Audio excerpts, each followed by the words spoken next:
So you clicked on this video because you want to turn your B58 into the fastest stock turbo sleeper your city has ever seen. And I'm here to make that happen.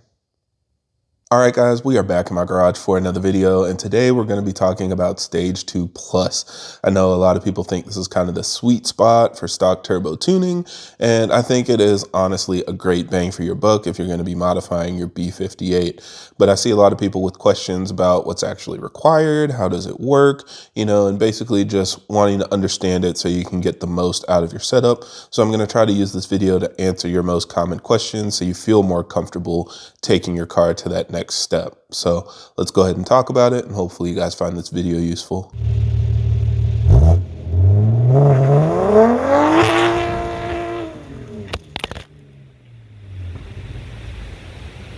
Now, as always, for everybody that's new to the channel, I create these videos to help keep you updated on the latest developments in our community, as well as discuss technical topics so that we have a better understanding of how our engines work. So if you're interested in more videos like that, be sure to subscribe because there will be a lot more coming out in the future. So first of all, what is Stage 2 Plus? And I know a lot of people like to joke about it because tuning stages are different depending on, the vehicle you're working on and things like that, which is very true. Even in our case, it's called a bunch of different things depending on the tuning software you're using. But this is basically supposed to be the full bolt-on setup for a B58, putting all the mods on your car that make a difference on a stock turbo setup. So Stage 1 is a completely stock car, Stage 2 is just a downpipe, and then Stage 2 Plus adds a high pressure fuel pump. So it's not like other cars where your full bolt-on setup requires an intercooler and charge pipes and all these other things to make it work. It's really only 2 mods to take advantage of this off-the-shelf map.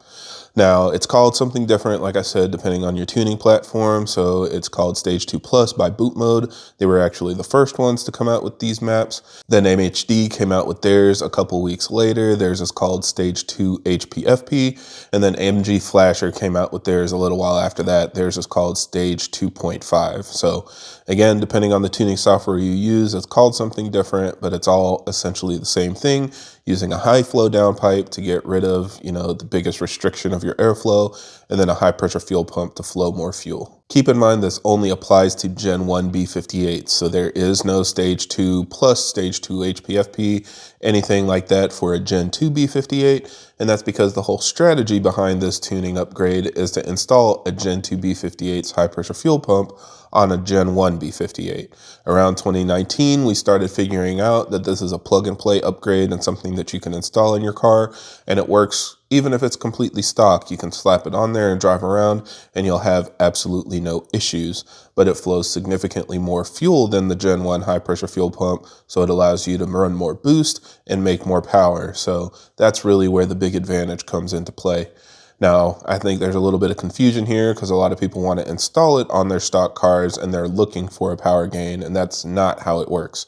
The high pressure fuel pump has more fuel capacity, but it won't actually flow more fuel unless the tune is requesting it.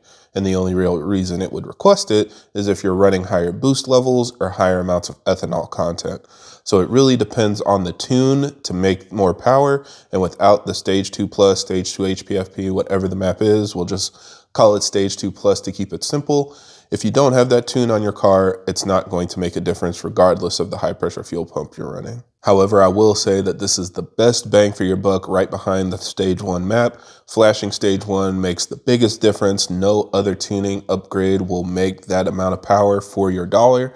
But going from Stage 1 to Stage 2 Plus is the next biggest jump that I would say is relatively easy to get there. You can get a high pressure fuel pump for relatively cheap, install it easily in your garage, and the power gains are extremely significant. People are seeing anywhere from 80 to 120 horsepower additional on top of their Stage 1 tuning horsepower. So a very significant increase in performance, especially when you add ethanol. I do feel like I frequently have to remind people that the map is designed for a TU pump. So it's designed for a pump from a Gen 1 B58. But yes, if you go into the tuning software, you will see different options for spool high pressure fuel pumps, Dorch high pressure fuel pumps, different things like that.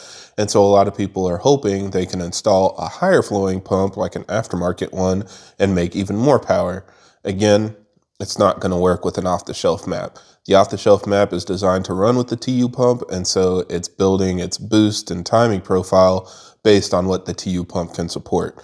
So if you're running a higher flowing high pressure fuel pump, those pumps can support more flow, but the tune isn't going to request more boost just because you checked that box. So that's why if you have a Dorch Stage 2 and you're racing your buddy with a TU pump and you both have everything else the same, on a Stage 2 Plus map, they're going to perform the same. You should basically be side by side for any metric or any kind of racing that you're doing.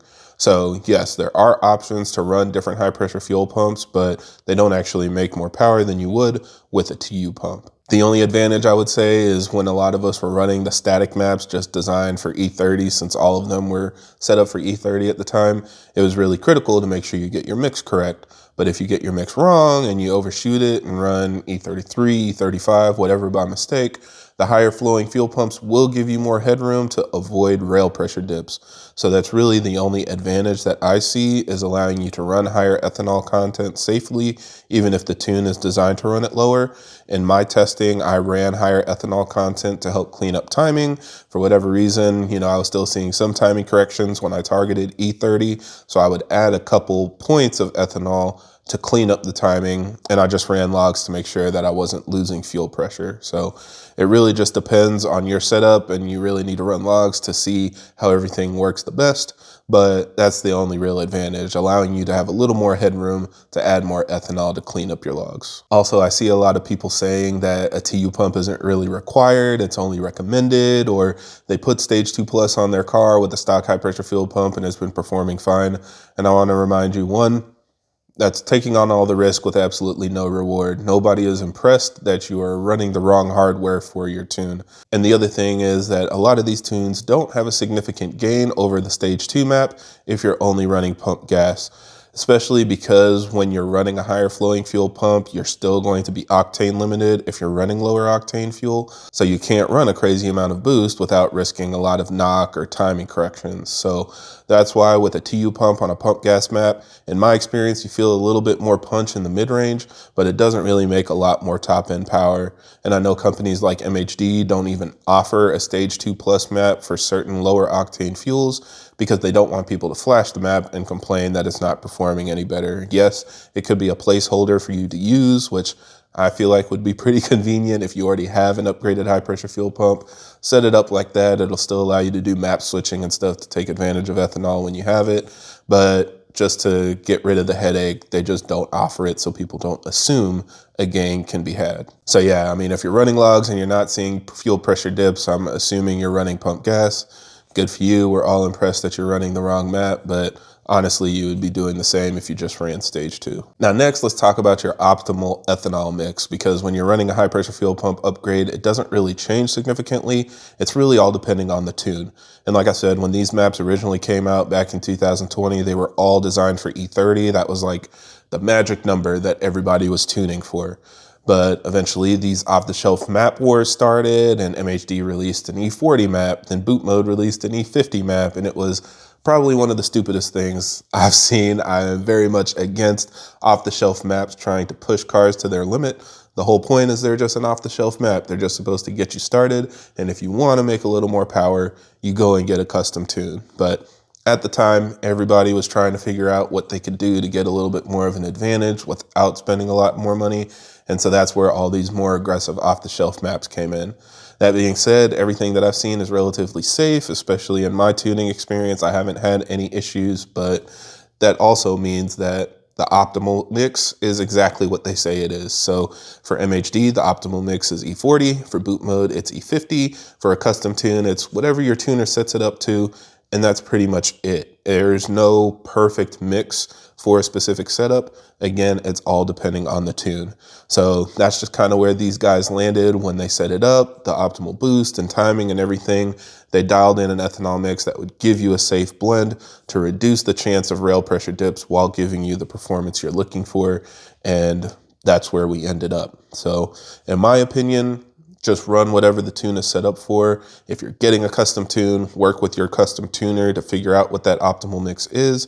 But 9 times out of 10, you're not really going to see a lot of value in a custom tune.